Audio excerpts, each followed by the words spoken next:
कभी सोचा है कि खून का रंग लाल ही क्यों होता है?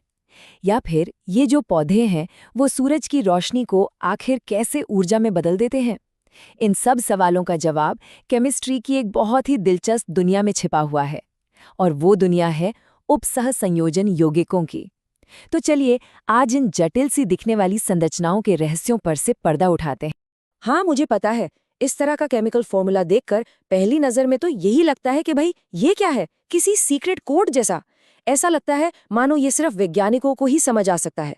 पर चिंता मत कीजिए, आज हम मिलकर इस कोड को तोड़ने वाले हैं। और कमाल की बात तो ये है कि ये जो यौगिक है ना, ये सिर्फ समझने में आसानी नहीं है, बल्कि हमारी जिंदगी के लिए, हमारे अस्तित्व के लिए बेहद जरूरी हैं। तो चलिए फिर शुरू करते हैं और इस रहस्यमयी दुनिया की परतों को एक एक करके खोलते हैं। तो इसे समझने के लिए हम एक क्लासिक एग्जाम्पल लेते हैं, पोटेशियम फेरोसाइनाइड, जिसका फॉर्मूला है K4FeCN6। अब जब हम इसे एक एक करके तोड़कर देखेंगे ना, तो पता चलेगा कि अरे ये तो बस कुछ सिंपल चीजों से ही मिलकर बना है।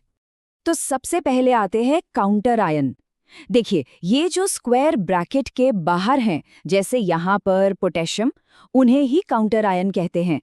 आप इन्हें एक तरह का सपोर्ट क्रू समझ सकते हैं। इनका काम बस इतना है कि ये मेन स्ट्रक्चर के बाहर रहकर पूरे कॉम्प्लेक्स के चार्ज को बैलेंस करते हैं। अब बात करते हैं असली चीज की, उपसहसंयोजन क्षेत्र की। ये वो हिस्सा है जो स्क्वायर ब्रैकेट्स के अंदर है। समझिए, यही मेन हीरो है।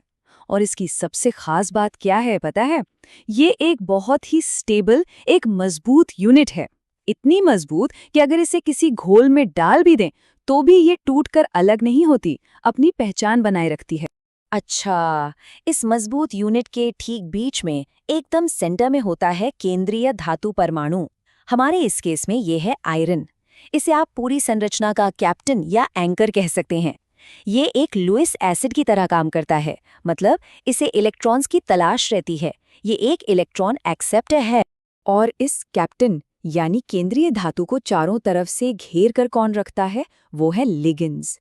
ये अणु या आयन होते हैं जो अपने इलेक्ट्रॉन इस केंद्रीय धातु को डोनेट करते हैं, उसे दान देते हैं।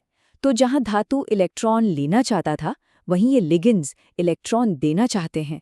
और इसी लेनदेन से एक बहुत ही खास बॉन्ड बनता है, जिसे हम कहते हैं उपसहसंयोजक बंध। तो ये सवाल तो मन में आता ही है कि आखिर ये स्ट्रक्चर इसी तरह से क्यों बनता है?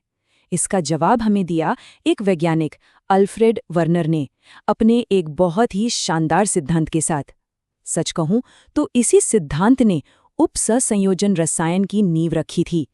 चलिए देखते हैं कि वर्नर ने क्या समझाया। देखिए, वर्नर की सबसे बड़ी खोज ये थी कि इन यौगिकों में जो केंद्रीय धातु है ना, वो एक नहीं बल्कि दो तरह की वैलेंसीज या कह लीजिए बॉन्डिंग कैपेसिटी दिखाती है। दो तरह की। और सच मानिए, बस यही एक आइडिया था जिसने इस फील्ड में सब कुछ बदल कर रख दिया। इसे बहुत ही सिंपल तरीके से समझते हैं। पहली है प्राथमिक संयोजकता। ये आयनाइजेबल होती है, मतलब अगर आप इसे किसी घोल में डालेंगे तो यह आसानी से टूट जाएगी। ये कोऑर्डिनेशन स्फीयर के बाहर होती है। वहीं दूसरी तरफ है द्वितीयक संयोजकता। ये नॉन आयनाइजेबल है, मतलब ये बहुत मजबूती से जुड़ी रहती है, टूटती नहीं, और ये स्फीयर के अंदर होती है। तो एक है कमजोर और दूसरी है बहुत मजबूत। तो आप समझ आया, यही वजह है कि वो जो कोऑर्डिनेशन स्फीयर है यानी FeCN6, वो घोल में डालने पर भी टूटता नहीं है। क्यों? क्योंकि उसे जो द्वितीयक संयोजकताएं हैं वो मजबूती से एक साथ पकड़ कर रखती हैं। वर्नर के सिद्धांत ने इस पहेली को पूरी तरह से सुलझा दिया। चलिए, अब जब हम ये समझ गए हैं कि ये कॉम्प्लेक्स बनते कैसे हैं और इनकी संरचना क्या होती है, तो अब इनकी भाषा भी सीख लेते हैं, मतलब इनका नाम कैसे रखा जाता है।